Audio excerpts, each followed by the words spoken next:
God is the only fatherhood. God has no image, and His creations, as part of Him, hold Him, in them, in truth. They do not merely reflect the truth, for they are truth. When no perception stands between God and His creation, or between His children and their own, the knowledge of creation must continue, forever. The reflections that you accept into the mirror of your minds in time, only bring eternity nearer, or farther. Where God is, you are there. Such is the truth. Nothing can change the knowledge given you by God into unknowing. Everything God created knows its Creator. For this is how creation is accomplished, by the Creator, and by His creations.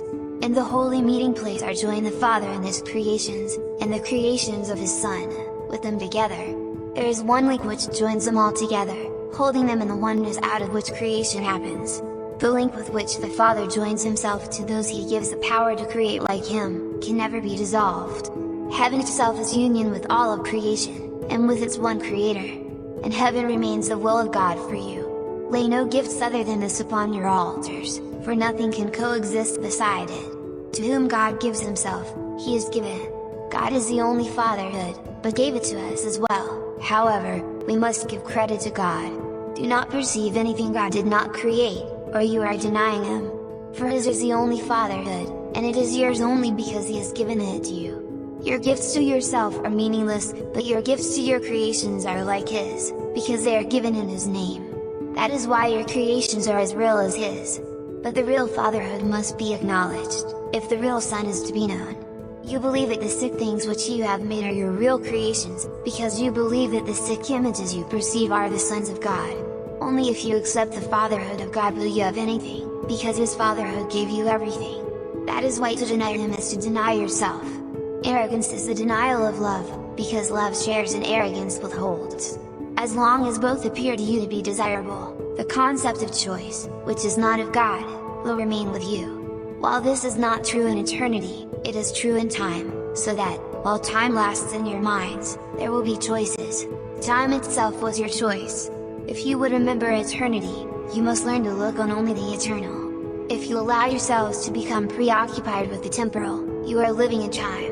As always, your choice is determined by what you value. Time and eternity cannot both be real, because they contradict each other. If you will accept only what is timeless as real, you will begin to understand eternity, and make it yours. The love of God is in everything He created, for His Son is everywhere. You cannot die, but can confuse yourself with things that do. Remember, though, that to do this is blasphemy, for it means that you are looking without love on God and His creation from which He cannot be separated. Only the eternal can be loved, for love does not die. What is of God is forever, and you are of God. Would He allow Himself to suffer? And would He offer His Son anything that is not acceptable to Him? If you will accept yourself as God created you, you will be incapable of suffering. But to do this, you must acknowledge Him as your Creator. This is not because you will be punished otherwise. It is merely because your acknowledgement of your Father is the acknowledgement of yourself, as you are. And when you acknowledge Him, you will know He never ceased to acknowledge you, and in His acknowledgement of you lies your being.